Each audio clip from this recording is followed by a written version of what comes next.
2017 թվականին, երբ FAST-ը նոր էր ստեղծվել, հիմնադրամի տնօրեն Արմեն Օրուջանի հետ զրույց էինք ունեցել։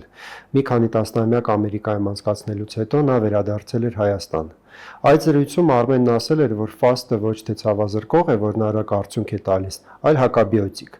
Այսօր Արմենից փորձելու ենք պարզել, թե արդյոք հակաբիոտիկի ազդեցությունը արդեն զգացվում է։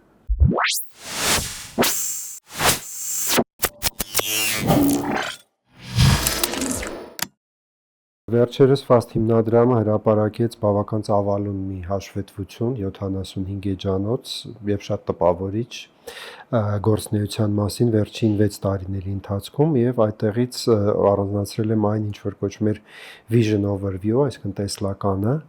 եւ այդտեղ գրել եք, որ 2041 թվականին FAST-ը ցանկանում է Հայաստանը տեսնել աշխարհի top 10 գլոբալ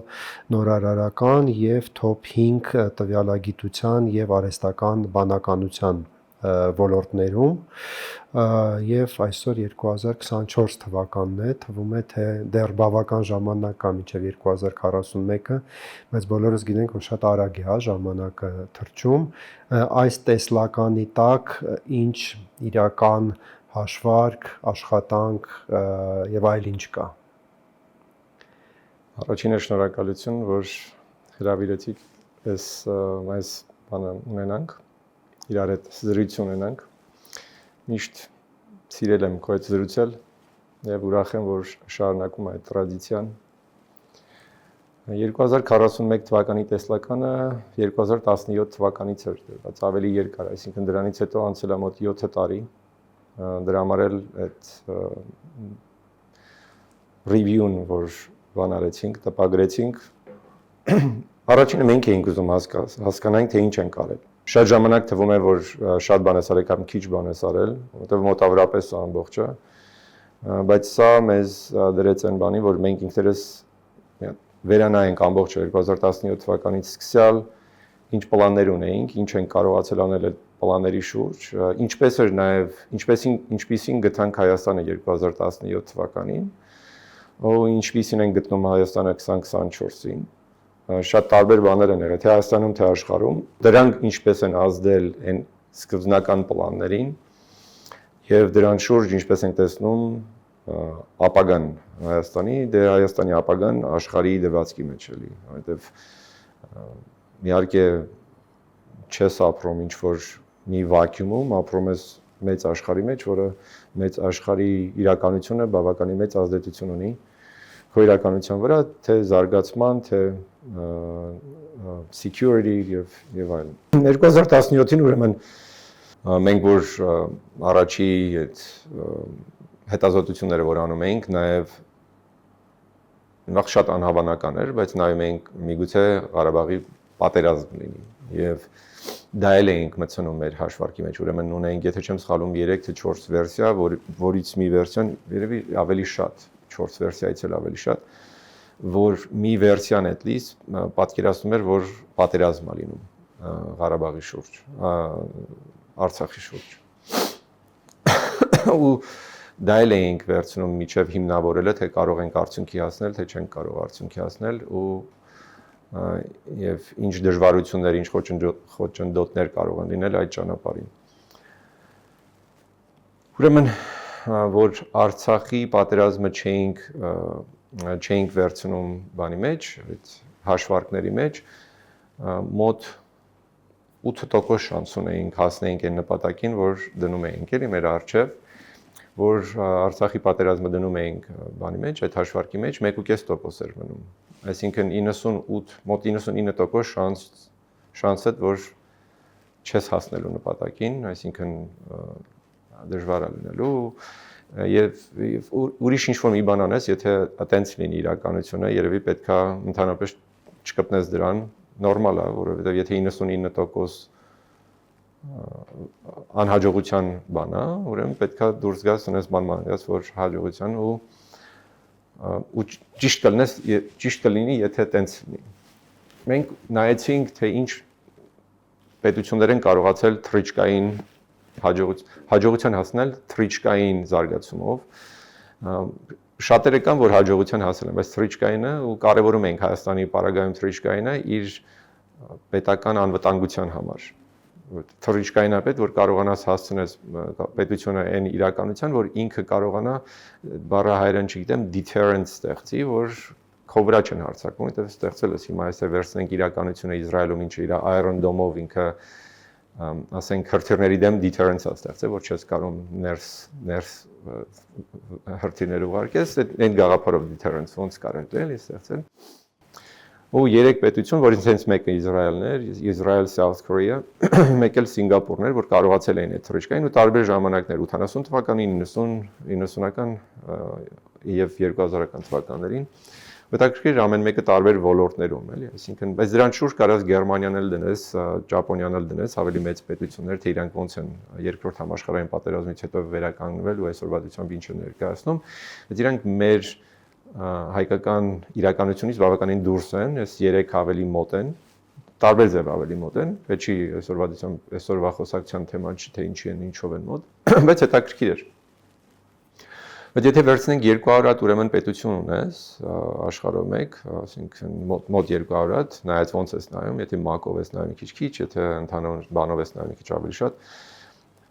3 պետություն եթե վերցնես, որ հասել են դրան, ուրեմն 1.5% է շանսը։ Էլի գալիս ես այդ 1.5% շանսին, որը դժվար է, էլի, որ նայում ես ու իրանց էքսպերիենսը որ նայում ես, տեսնում ես, որ ամեն մեկը ինչ որ մի կարևոր ֆոկուս է վերցրել այդ ֆոկուսից դուրս չգալով, ճիշտ ներդրումներ անելով հասել այն իրականությունը, որ այսօր տեսնում ենք։ Թե լինի South Korea-ում, թե լինի Սինգապուրում, թե լինի Իսրայելում։ Բոլորը տարբեր բաներ են, իհարկե մենք էլ մերը կունենանք, որը բավականին տարբեր է մնացածից, բայց դա մեզ տալիս էր այդ հույսը, այդ հույսը, որ մենք էլ կարողանանք Առանց հույսի դե ոչ մի բան չես կարող, ասում են հույսը ամենավերջում է մահանում, այստեղ պետքա հույսը կենտրոնական լինի, որովհետև առանց հույսի չես կարող մոտենաս։ Հիմնականում ոչ մի հարցին էլ չես կարող, եթե լուրջ հարց է, առանց հույսի դժվար է մոտենալ, այս հարցը իսկապես շատ դժվար կլիներ։ Սա սկսեցինք այդ հասկացողությամբ, թե ոնց կարողանանք մինչև 2041, ինչի 2041-ը, որովհետև 50-ամյակներ դառնում ես նոր երրորդ հանրապետության անկախության օրից սկսյալ, ասենք 50 տարվա ընթացքում ինչպես կարողանա Հայաստանը իր իրականությունը փոխել, էլի, ոնց կարող այդ 10-ի մեջ մտնել։ Իհարկե հարցին կոնկրետ չեմ պատասխանում, թե ինչ քայլեր այդ մի քիչ ավելի բարձր։ Փորձենք կոնկրետացնել 2022-ի մարտին, 2 տարի առաջ Ասպարեզ EM-ին հարցազրույց էր տվել եւ ասել էր, որ արհեստական բանականության գլոբալ ինդեքսի 20 առաջատար երկրներին 5 տարում հասնելու հնարավորություն ունենք,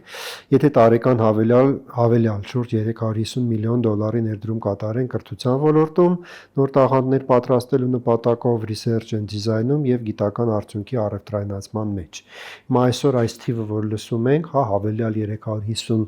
միլիոն տարեկան թվում է, թե դա անհավանական է, բայց դու ինչ կասես։ Եթե չեմ սխալվում, դա 350 միլիոն 5 տարվա ընթացքում էր, ոչ թե ամեն տարի էր, եթե ճիշտ եմ հիշում, մի քիչ բան է, որը նայած որ մի ռակուրսից ես նայում, 350 միլիոնը շատ ահռելի մեծ թիվ է ու միաժամանակ ինքը գումար չի։ Ու սա շատ տարօրինակ է մարդկանց թվում, նամանավանդ որ ամեն օրվա դժվարություններով ես ապրում ու եթե խոսքը գնում է 350 միլիոնի մասին, մտածում ես իմ դժվարությունները օրական եւ 350 միլիոնը, որ խոսում ենք, որ դնես ներդրում անես արհեստական բանականության մեջ, փոխանակ ես այսօրվա դրությամբ մի քիչ ավելի լավ ապրեմ։ Այդ 350 միլիոնը այդ պարագայում շատ մեծ թիվ է։ Իրականում, եթե պետական մասշտաբով ես նայում ու պետական զարգացման ինչ որ բանով ես նայում, ողով ես նայում, $350 միլիոն 5 տարվա ընթացքում դա գումար չի, իսկապես գումար չի։ Մեր պետությունը ունի հնարավորություն այդ տարեկանն էլ այդ ներդրումն անել, այսօր ոչ չափազանցնելու է, դու կարող եք նայել այդ համարները այսօրվա դրությամբ, որ տեսնեք դա իրական է, անիրական չի էլի։ Հարցը միշտ հետեւյալն է, ներդրումներ հեշտ է անել, կապ ունի թե որտեղ է ներդրում արվելու, այդ ներդրումից ինչ է ստանալու։ Ուրեմն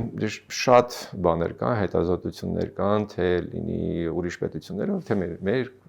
պետության կողմից, թե լինի համաշխարհային բանկն է, EU-ն է, Միացյալ Նահանգները, թե ներդրումը որտեղ է ստանում, այդ ներդրումը ամեն մի դոլարը, որ ներդրում է ստանում, դրա դեմ ինչ է ստանում, էլի։ Օրինակ high-tech-ի մեջ մի դոլար ներդրումը 6 անգամ բան է բերում,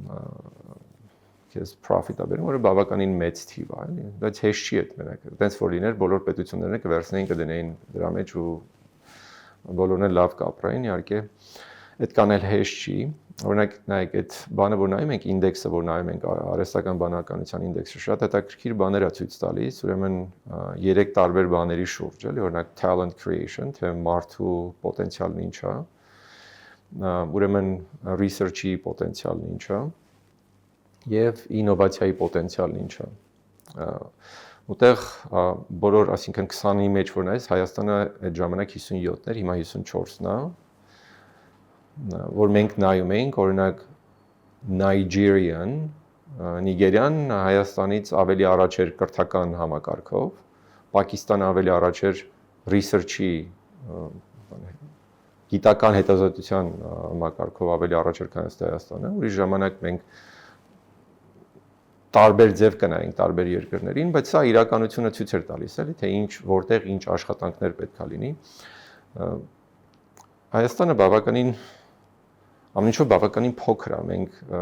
որ փղին հենց դեմ դիմացից հենց ոտին ես նայում, ինքը ահռելի է, մենակ ոտն ես տեսնում, չես պատկերացնում ինքը ինչ կենթանի է։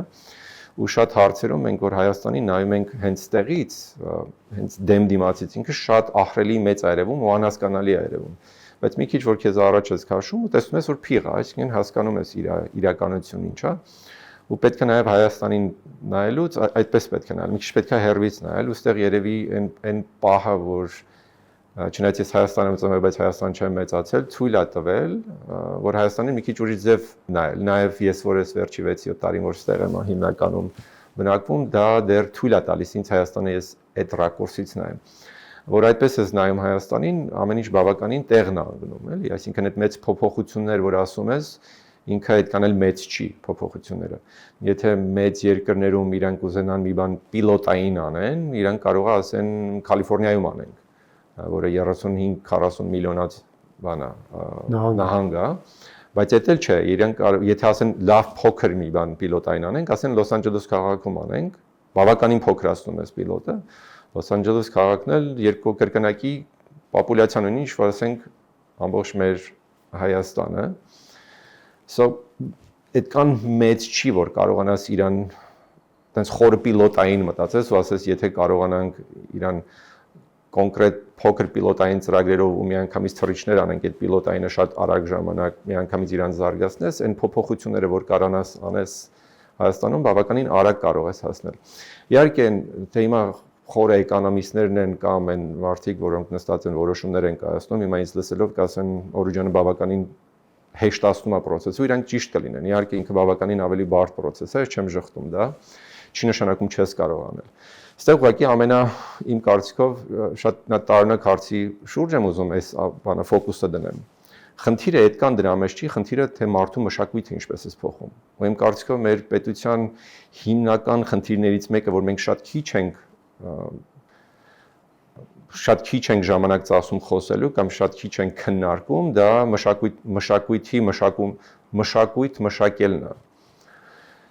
Որովհետև մենակ կրթությունը չի, մենակ զարգացումը չի, այդ կրթությունը, որ տալիս ես պետքա մարդը, ով որ ստանում է այդ կրթությունը, այսինքն այն մշակույթի մեջ լինի, որ կարողանա ինքը այդ կրթությունը վերցնի ու կարողանա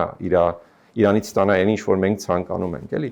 Մենք մշակույթի մասին շատ քիչ ենք խոսում։ Դա ասեմ մի բան չի նշանակում, որ պետքա մշակույթի առանձին նախարարություն լինի, բան լինի, խոսքը դրա մասին չի։ Այլ խոսքը թե ոնց ես կարող իսկապես ժողովրդի ամբողջ այդ համակարգը մշակույթի, թե ինքը ոնց է իրան դիտարկում, ոնց է պատկերացնում աշխարհը, ոնց է ինքը պատկերացնում իր առավոտից մինչև երեկոն, դա ինչպես ես դու կարող փոխես, էլի։ Առանց սրա մնացածը ինքը եուֆորիա է ուղղակի։ Ու ես ասեմ իմ սխալներից մեկը դա է եղել, որ հենց Հայաստան, որ նոր որ եկա 2017-ին, ես մշակույթի մասին շատ քիչ էի մտածում, որովհետև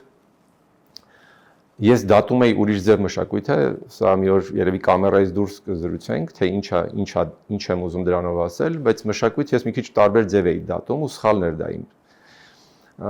Ես մի քիչ ուշ հասկացա, որ առանց մշակույթի վրա լուրջ աշխատանք անելը, այս ամբողջը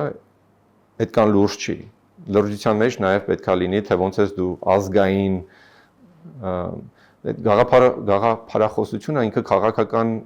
հոտ է գալի դրանից, բայց խոսքը դրա ընդհանրապես քաղաքականության մասին չի, էս թեման ընդհանրապես քաղաքականության մասին։ Ես մի բան կներես քեզ ընդհատեմ, հիշեցի հիմա, որ 2017 թվականին մեր առաջին հարցազրույցը որ անում ենք, մի բան ասացիր, որը տենց ինձ մոտ տպավորվել է։ Հիմա բառացի կարող է բան չանեմ, դու ասել ես ես եկել եմ այստեղ, որպեսզի ոչ թե շատ խոսեմ, այլ շատ լսեմ։ Եվ կարծում եմ սա հենց այդ մշակութային տարբերության մասին է, հա, Հայաստանում ցավոք մարդիկ շատ ավելի շատ են խոսում, քան լսում եւ շատ հաճախ խոսում են ոչ թե ինչ որ բան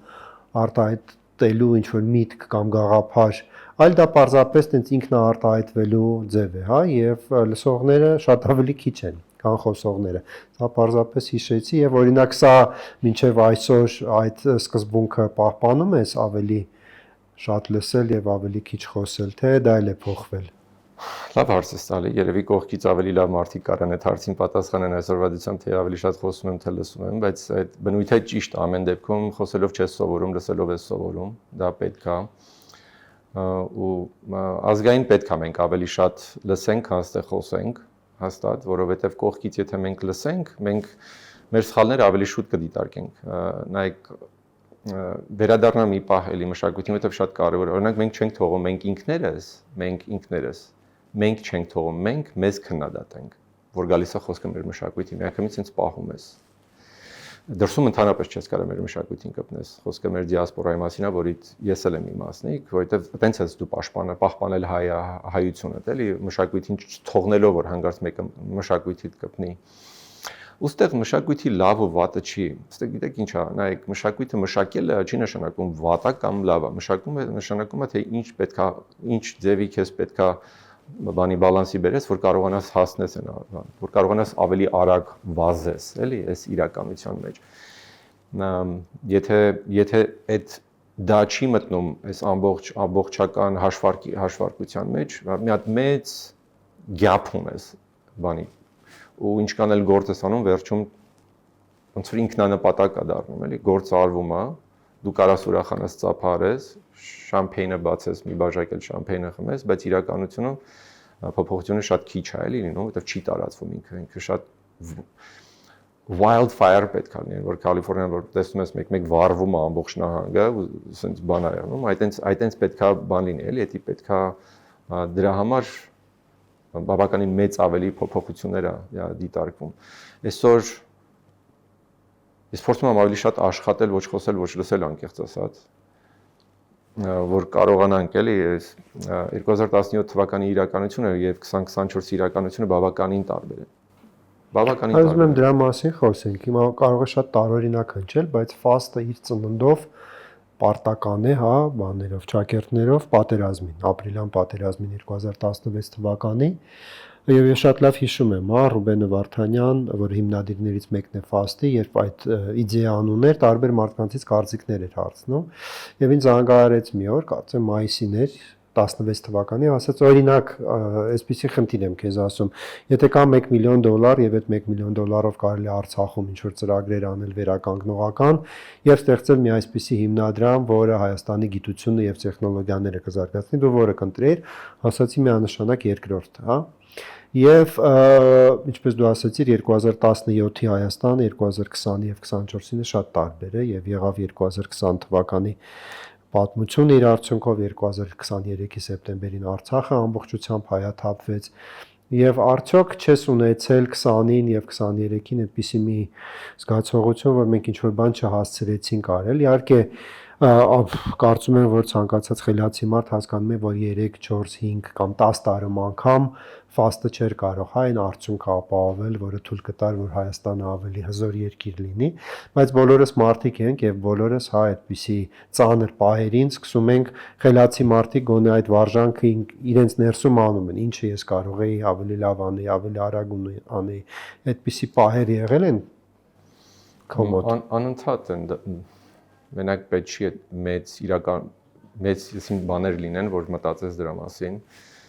Անընդհատ են մի հատ հետաքրքիր հարցի պատասխան կա, ասում եմ, երբ պետքա դա անեիր, ասում եմ միշտ 20 տարի առաջ։ Այսինքն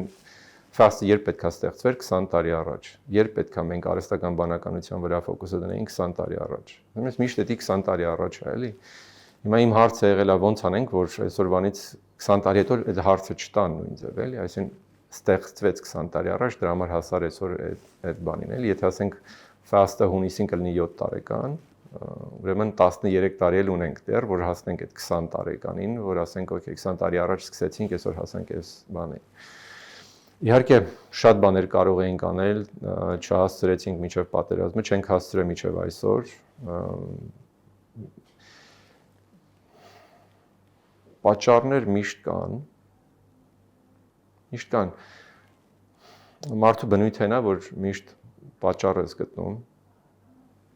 Կարաս պատճառ գտնես միշտ հեղափոխությունն է, կովիդն է,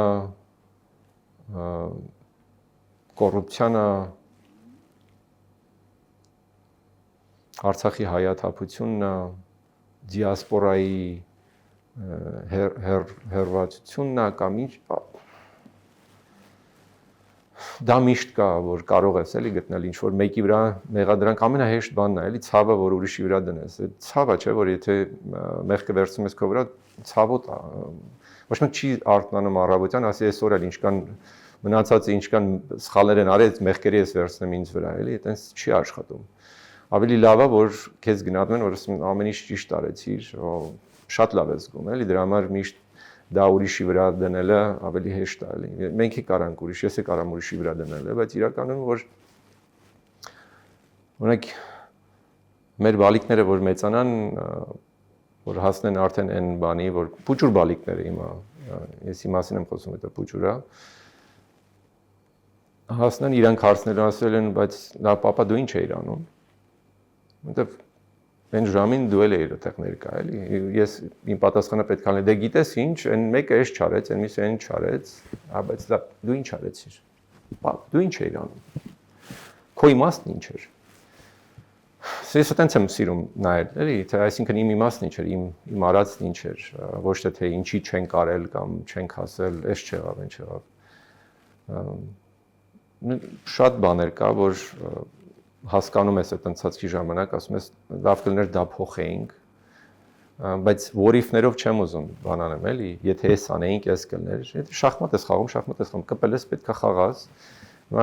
խաղ կա, որ կպարտվես, խաղ կա, որ կհաղթես, խաղ կա, որ ոչ մեկ հաղթող չի եղնի,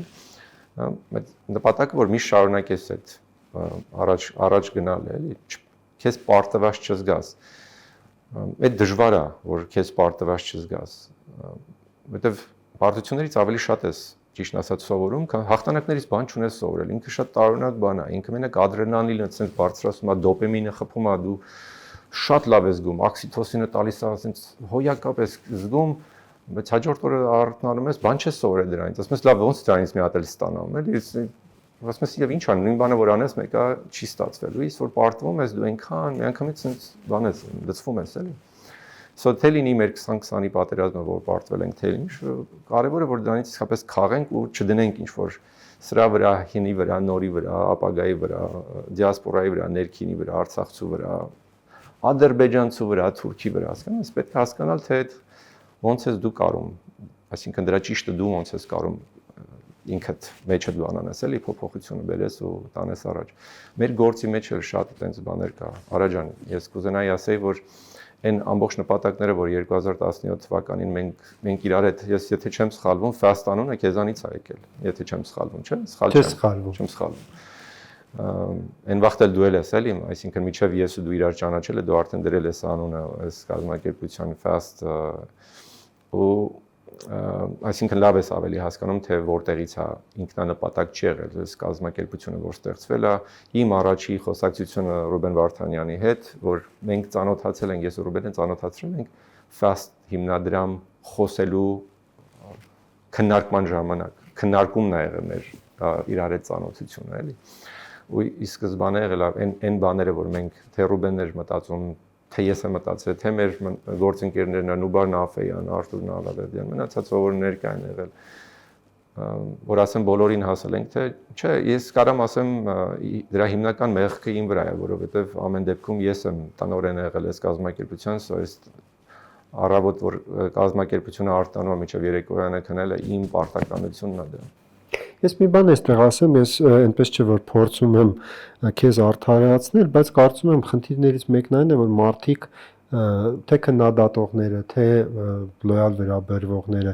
հաճախ մոռանում են, որ ֆաստը ըստ էության դա մասնավոր նախաձեռնություն է, հա, մի խումբ մասնավոր մարդիկ, հայտնի մարդիկ ստեղծել են այս նախաձեռնությունը եւ ֆաստը երբեք չի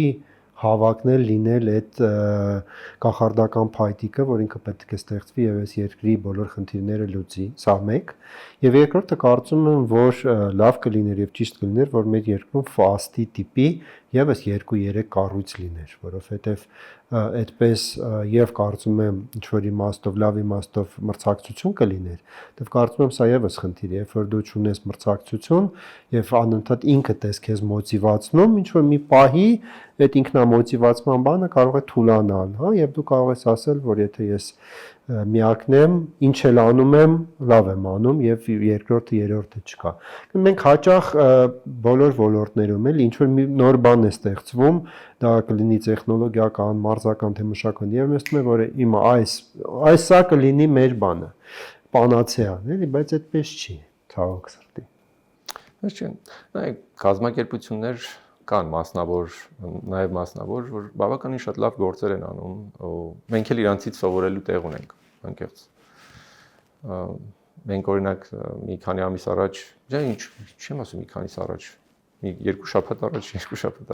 ժամանակը թռնում է Նյու Յորքում ունեցանք մի հատ հավաքույթ, որ մեր կողքին նստած էր Քոաֆի տնօրենությունը, որոնք 20 տարի արդեն լավ գործեր են անում, ու իրանցից էլ շատ բան ունենք սովորելու։ Կարոյից Արմեն եւ մնացած որ Քոաֆի գործերի մեջ են։ Իրար հետ համագործակցելու լիք տեղել էլ ունենք, իրար հետ թեմաների շուրջ ենք նաեւ զրուցում։ Կան կազմակերպություն, որոնք շատ լավ գործեր են անում, գործեր են արելու, գործեր էլ կանեն։ Ճիշտ ես ասում, այդ բանը, այդ մրցակցությունը շատ կարեւոր է, ինքը առողջ է։ Մրցակցությունը շատ առողջ է։ Ուղղակի մենք որ քանի որ բան ենք ինքնակրիտիկ ենք շատ, այդքան մրցակցությունը պետքական էլ չի գալիս, ինքը լավ է, բայց այդքան էլ պետքական չի գալի, որովհետև ինձանից ավելի մեծ կրիտիկ բան չի, էլի, որ ես գիտեմ ինչ կարող էինք անել, ինչի կարող էինք հասնել, որ ու ինչ բավականին ռիփորտը կարդաս, մենք շատ բան ենք, very proud Շատ հպարտ եք։ Հպարտ ենք այն ինչով ինչ արել է այս կազմակերպությունը, այն մարդկանցով, թե ինչ փոփոխություններ եղել կազմակերպության շնորհիվ, մեր շնորհիվ, շատ հպարտ ենք։ Չենք մոռանում դրա հետ համատեղ, որ շատ բաներ կարայինք, ավելի հպարտ կարող էինք լինենք, որ շատ բաներ կարող էինք նաև համատեղ արած լինենք, որ կամ չի ստացվել կամ չենք հասցրել դեռ դրան գալու էլի, ինչ պատճառներով։ Բայց ելի եմ կրկնում, այդ պատճառները միշտ կարող ես ամբողջը կարող ես, բայց այդ լավ բաներն էլ ես արել։ Հիմա այդ ոնց կլինի, այն միշտ ասենք, այս պատճառներով այն չկարողաց անենք, այն, բայց այս ասում ես ամեն ինչ նորմալ է, էլի, եթե ստացվել է, ուրեմն այն է կարող ստացվել, բայց չի ստացվել, ու մի բան պետքա ուրիշ ձև արած լինի, էլի, որ այն էլ ստացվեր։ Սա շատ հպարտ ենք, որ շատ լավ բաներ արել ենք։ Ուրախ եմ ես դրանով ու կազմակերպությանը ես բան եմ մեր բոլոր գործընկերները, մեր աշխատակազմը, ոսկի երիտասարդություն, ոսկի մարդիկ, որ իրենց ուսի վրա դրած ամեն ձև արել են գիշերները չքնելով, քիչ ուտելով, բան չանելով, որ կարողանան կազմակերպությունը եւ իր գործերը, ծրագրերը տանեն առաջ, մինչ այսօր, այնպես չի որ ինչ որ մի պահ կանգնել է, էլի։ Պատերազմի ժամանակ, չգիտեմ, արա դու կհիշես թե չէ, այստեղ ինչ էր կատարում, այստեղ ամեն օր 200-300 հոգի մարդ կար, ու տարբեր բաներով էին զբաղված, որ այսօր բան չի, բայց չի կանգնել կազմակերպություն։ Մենք որ պատերազմը սկսեց, մի հատ մենք բան ունեցանք, հանդիպում ունեցանք այստեղ, մի 40 րոպեանոց շատ չէ։ Ասացինք իրականությունն ինչով, ասացինք չենք գնում տուն։ Վերջ, էլ չենք գնում տուն։ Ես մի բան ասեմ, իմ օֆիցիալ կոնտրակտը որպես ֆաստի տնօրեն ավարտվել է հոկտեմբերի 31-ին 2020-ին։ Ինչ էր դա նշանակում։ Նոյեմբերի 1-ին ես վերցնեի գնայի։ Ես հետո եմ իմացել, որ այդ բանը, որովհետև մեր համար կազմակերպության նպատակը երբեք չի աղոթվել ինչ-որ մի ձև։ Ինքը երբևիցե չի փոխվել, էլի, որ իմ կարծիքով ես կարամ հանգիստ խոսամ մեծամասնությունը մեր թիմի, եթե ոչ ամբողջությունը, մեծամասնությունը, որ ինքը ստեղա ոչ թե Արմեն Օրուջյանի համար կամ Ռուբեն Վարդանյանի կամ Նուբար Աֆոյանի համար, այլ ստեղա, որովհետև կազմակերպության միսիան ամենակարևոր բանն է իրանց համար։ Իրանք աշխատում են ֆաստում, որովհետև միսիա կա։ Ու ես քեզ մի հատ ուրիշ մի բան ասեմ, որ շատ տարօրինակ է, բայց շատ կարևոր բան է։ Շատ մարդիկ գալիս են, մտածում են, որ ինքը հիմնադրամ է ֆաստը, ու քանդվում են ֆաստում, չեն կարող բան անեն, մտածելով, որ սա հիմնադրամ է, ուղղակի գնանք հիմնադրամում աշխատենք։ Բայց ստեղի այդ pace-ը, արագությունը, ստեղի մոտիվը, որովհետև գալիս ես մտնում ես, մենակ Օրուջյանը չի տենց, թիմն է տենց, որ իրանք բանի barrel rhythm պես աշխատում են, որ էս էլ անենք, քնել չկա, break չկա, բան չկա, այսինքն բոլորն էլ աշխատում են, բոլորն էլ ունեն իրանց vacation-ներն, ունեն բաներն, խոսքը դրա մասին չի։ Երևի մեր հիմնադրամը ունի ամենալավ բանը, մենք paternity leave-ել ենք տալիս, այսինքն մենք տղամարդկանց էլ, որ երեխա ունեցան, իրանց էլ ենք բան տալիս։ 6 շաբաթ կարան տղամարդիկ paternity leave ունենա, շատ քիչ կա, եթե չեմ սխալվում, առաջի կազմակերպությունն էինք 2017-ին, որը տենց բան ենք դրել մեր հիմնարկության մեջ։ Այդ ամբողջը տրված է, խոսքը դրա մասին չի, խոսքը դրա մասին է, որ մտնում ես այդտեղ, միանգամից միսիան է քեզ դիմավորում։ Կազմակերպության միսիան է քեզ դիմավորում, ոչ թե կոֆեի մեքենան։ Ու շատ կարևոր է դա, այս կազմակերպության մեջ մնում են ու աշխատում են տարիներով մեր հետ են մեր գործընկերները, մեր բաները, որոնք իսկապես իրանց համար միսիան առաջնակարգ է, իրանց երբևիցե չի հետաքրքրում Օրուջյանը ինչա ոնց է, իրանց եթե Օրուջյանը սխալ լինի, իրանք միանգամից Օրուջյանին էլ են բան անելու, մի կողմ դնելու միսիան իրանց համար առաջնակարգ, ու այդ շատ կարևոր բան է, էլի, character traits, մարդու բնավորության կարևոր գիծ է, որտեղ կազմակերպության մեջ մշակույթ է մշակվել, որը ասում է միսիան պետք է բան անես։ So նաև մարդիկ գիտեն, որ մենք ամբողջը չենք կարողացել։ Ճիշտ բան ես ասում, Արա ջան, վերջապես մարդկանցով մենք չենք կարող ամբողջ Հայաստանի խնդիրները լուծենք։ Ես երևի սխալ բաներ եմ ասել, որ նոր էինք եկել, այտենց ավելի որ մենք Հայաստանը ձևափոխենք մենք, այսինքն կազմակերպությունը։ Մենք որպես գործիք պետք է, որպես գործիք օգտագործվենք, բայց մի կազմակերպությունով, մի մարդով, մի հարստությունով, էդ էլ են շատ բան անում, մեր երեսին խփում էլի, թե ով է մեր կազմակերպության մեջ, դե սենց գումարի բանի խնդիր չկա։ Դե մտածում են մենակ մի մարդու կամ մի մարդի կարողությունով դու կարողանաս Հայաստանը մրցունակ սարքես, որ ինքը պայքարի 10 լավագույն աշխարհի պետությունների հետ, հեքիաթի մեջ ես ապրում ուրեմն։ Մեր ամբողջ իրականության ժողովրդի իրականությունը, ես ասում եմ կապ չունի, դու ապրում ես Բուենոս Այրեսում, Լոս Անջելեսում, Նյու Յորքում, Washington DC, Փարիզ, թե Բեյրութ, թե եսին որտեղ, այդ ամբողջը որ կպնի, որ կարողանանք Հայաստանը մրցունակ սարքենք, այ ես կասեմ, որ միգուցե հերիքա դա։ Ոսի այն բաներից չի, որ պետք է համախմբված բան անենք, այս հիմար խոսակցությունները, դատարկությունն է դա, այդ համախմբված եսին բանը 100 տարի, 100 չէ, 1000 տարի այդ խոսակցությունները կա, որ պետք է համախմբված, խոսքը դրա մասին չի։ Խոսքը իրականություն, այսինքն ինչ յունիտներ պետք է ունենաս, որ կարողանաս այդ մեքենայի բանը, ինջինը, որ այդ կարողանաս մոտորը, որ կարողանաս իրան աշխատացնես տանես։ Ոնց են մոտորները հաշվում են 500 ձիաուժ, 10000 ձիաուժ բան էլի, այսինքն դու չես կարող ասես լավ, մի հատ լավ մեծ ձի ունես, դե դիր այդ մոտորը աշխատացրա, տենց չի, ինքը մեկը վերջում ինքը մի հատ ձիաուժ է։ Եթե ուզում ես այս ինջինը անես, պետք է ինչքան 10 միլիոն ձիաուժ, այդ 10 միլիոն ձիաուժը պետք է այդ մոտորը ու այդ ամբողջ ձիաուժը մենակ նույն բանը չի անում։ Իրանք բայց նույն ուղղության վրա են այդ ամբողջը անում, էլի։ Եթե գաղափարախոսություն է կան, եթե մշակույթ ես ուզում փոխես, այտենց պետք է լինի մշակույթը։ Մենք չունենք, որ Բիբլիայի մեջ ասում է, քո վերջնակետը Երուսաղեմն է, ոնց որ ասում է ինչ որ մի ժողովրդի համար։ Բայց մենք պետք է մեր ներքին ունենանք այդ Բիբլիայի նպատակը, որ ասես քո վերջնակետը որտեղ է, որ կարողանաս այդ 10 միլիոն դիաուժը դնես մի ուղղության վրա, էլի։ Դրա բացակայության բանը ակնհայտ է։ Որ Սփյուռքի մասին խոսեցիր եւ այդ վերջին դրամահավաքը, որ 2 շաբաթ առաջ Նյու Յորքում ունեցել եք, եթե չեմ սխալվում, այդ արհեստական բանականության ծերունդ ծրագրի համար եք գումար հավաքագրում, որը արդեն սկսել եք դպրոցներում եւ կարծում եմ շատ կարեւոր ծրագիր է, այդ նպատակներին է top 5-ի, top 20-ի մեջ մտնելու համար դպրոցից սկսելը, բայց հարցս այլ է, այս 7 տարիների ընթացքում գիտեմ որ բարբերաբար Սփյուռքի տարբեր օջախներում էս լինում եւ առանձին հանդիպումներ եւ այսպիսի դրամահավաքներ։ Հիմա դինամիկայի մեջ եթե նայենք, հա, այս 6-7 տարվա Սփյուռքի վերաբերմունքը, Սփյուռքի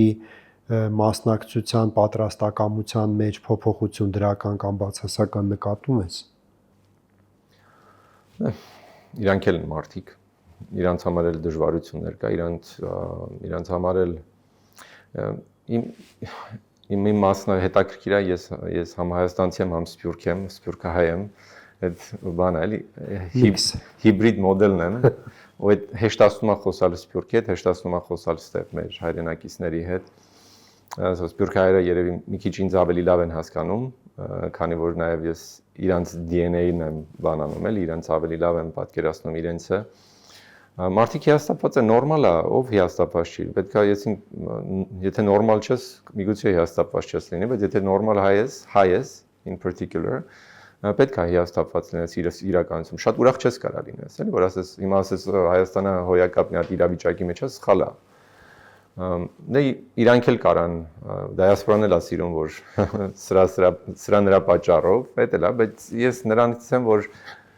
թե լինի ես ինտերվյուի ժամանակ, թե լինի միջև ես ուրիշ ինտերվյուների ժամանակ, պետության գլխին ամբողջը ջարդելը շատ հեշտ, ամենահեշտ բանն է, էլի, ասես պետության բանն է, մեղքն է ու գնաս քաշվես քո գործն անես։ Ամենահեշտ բանն է։ Բայց այդ պետությունը նույնն է, այսինքն նույն սխալները անում են Հայաստանում, մի քիչ տարբեր ձև անում են Միացյալ Նահանգներում։ Եթե վերցնես Միացյալ Նահանգները շատ տխուր իրավիճակում է այսօրվա դեպքում, ու Աստված գիտի ինչ ալնելու նոյեմբերից հետո, ընտրություններից հետո էլ ինչ ալինելու։ Սոց վերադառնանք մեր մոտ, մեր հեշտ է, այսինքն Սփյուռքին նաև, որ կառավարության գլխին էս բանը ջարդես կամ հայերի, հայաստանցի հայերի գլխին սա այս իրականությունը ջարդես, բայց խոսելուց հետո, որ կարում ես իրանց հետ շփվես, մի քիչ բան անես, մարդիկ շատ հիմնականում խելացի, իրանց ճիշտը հասկացող մարդիկ են, ու միանգամից իրանք էլ են բանի մեջ անում։ Այն ֆակտը, որ մենք թե Նյու Յորքում, թե Լոսում, թե Բոստոնում մենք կարում ենք մարդկանց բերել սեղանի շուրջ, նստել, զրուցել եւ իրենք ներդրում անեն Հայաստանի կրթության ու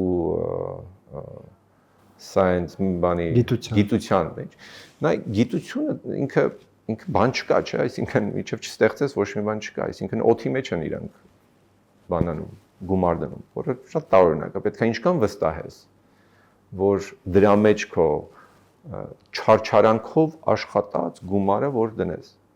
Մենք չենք գնահատում օրինակ շատ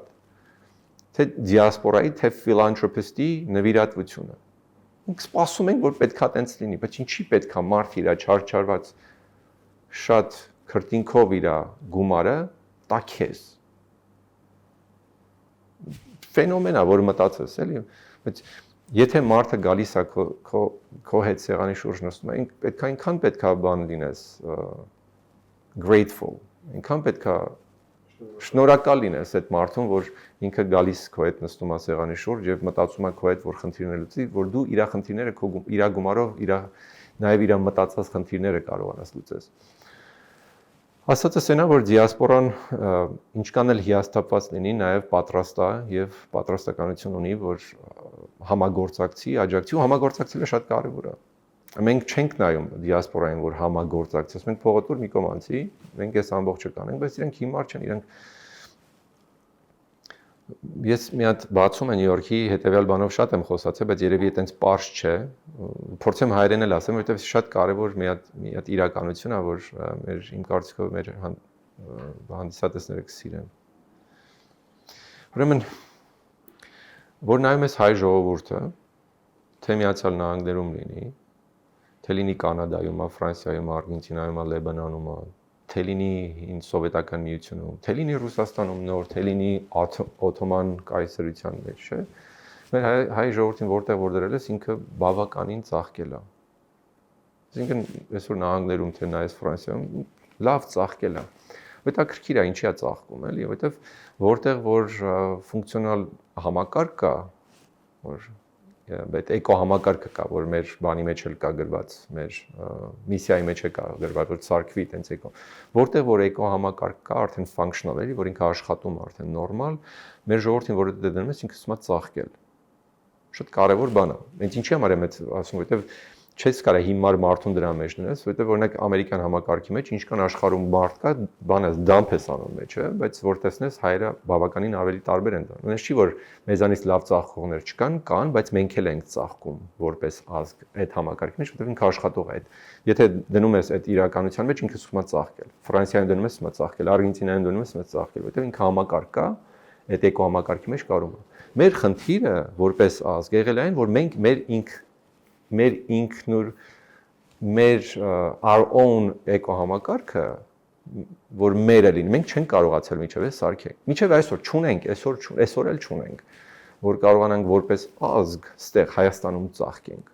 սո մեր խնդիրը դրանից է հիմա հետո վերադառնանք դիասպորային ուրեմն դիասպորան որ դնում ենք մենք այդ էկո համակարգի մեջ ծաղկում է մենք մեր ժողովրդին որ դնում ենք այս էկո համակարգի մեջ չի ծաղկում մենք ունենք որ մարդիկ շատ լավ են ապրում։ Այդ չի նշանակում, այսինքն 50,000 հոգի, որ կենտրոնում կամ 75,000 հոգի կենտրոնում լավ է ապրում, չի նշանակում ամբողջ ազգը տենց է ապրում։ Այդ միֆ է, էլի։ Բայց սաղ դրանց հետ են շփվում, մտածում են, Հայաստանում խնդիր չկա, հարցեր չկա։ Բայց հարցեր շատ կա։ Մի քիչ որ դուրս ես գալի Երևանից, հարցերը միանգամից իրականանում են քո համար։ Պետք էլ չի Երևանից, պետք է Ռուսիայից մի քիչ ճենկոմ գնաս։ Երևան քաղաքում պետք է Արեշ գնաս, որտեղ ես եմ ծնվել մեծացել։ Որ տնած որ 80-ական թվականներին որ մենք տեղափոխվել ենք Միացյալ Նահանգներ, Արեշը չի փոխվել։ Արեշը մնացել է նույն 80-ական թվականների այն Արեշը, որը որ ես թողել եմ։ Այսինքն ներդրում չի եղել Արեշում։ Կան մեծ տներ, անհատներ, որոնք ներդրում են արել իրանց տների մեջ, բայց որպես ինքը շրջան, որ հենց ստեղ է։ Ոչ մի բան ներդրում չի եղել։ Այդ մարդկանց մի հատ պետք է հարցնել, թե իրականությունը ոնց է։ Իսկ Սփյուռքի հետ որ էլի են անում, մարդիկ շատ խելացի են, իրանց որ դնում ես մենա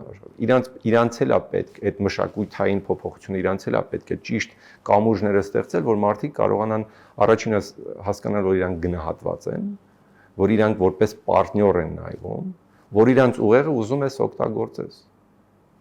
Մենակ գումարը չի որ բանը։ Շատ ուղեղներ կան, ամենաթանկ բանն է աշխարհի սերեսին, ուղեղն է։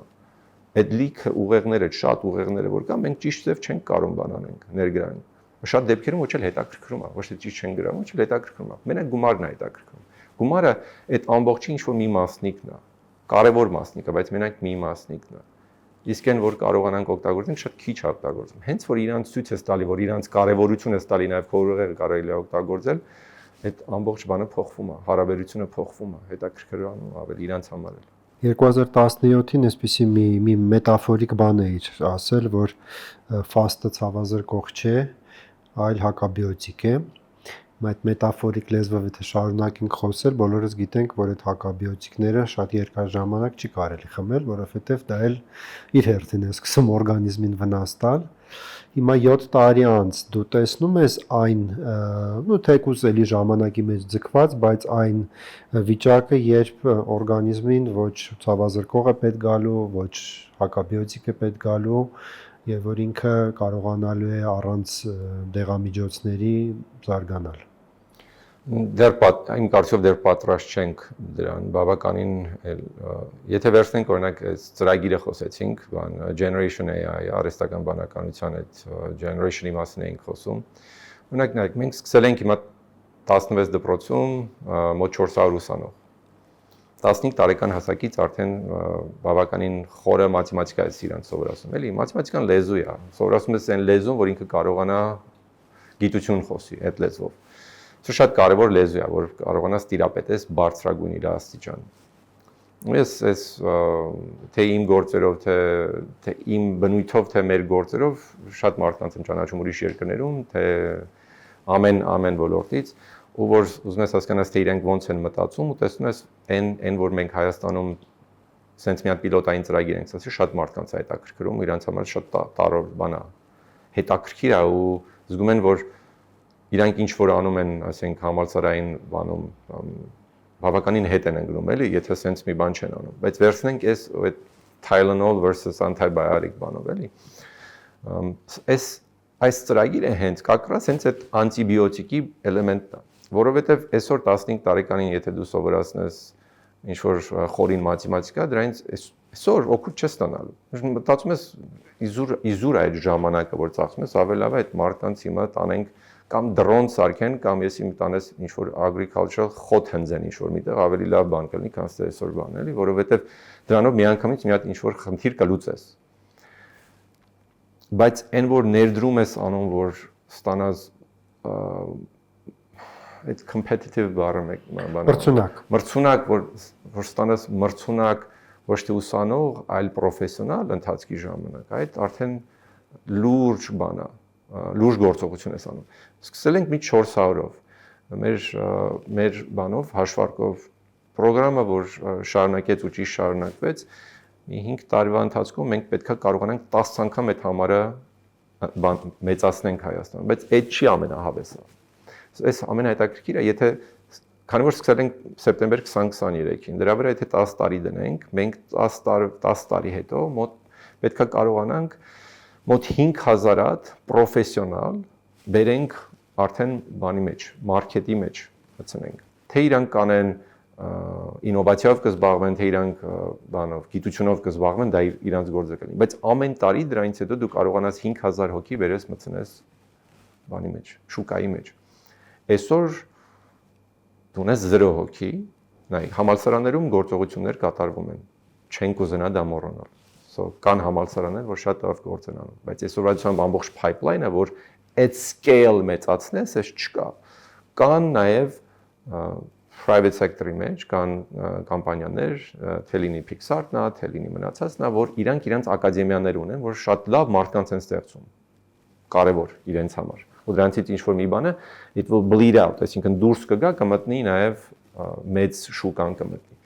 բայց կրկնում եմ որ ունենաս pipeline որ ինքը բանի պես battle rhythm-ի պես դում բերում ակցում է շուկա չկա այսօրվա դրությամբ աշխարհում շատ տեղեր չկա սա մենակ Հայաստանի խնդիրը չի դա էլ եմ ուզում բանանալ բայց դրա համար ինքը pioneering այլ խելացի բան է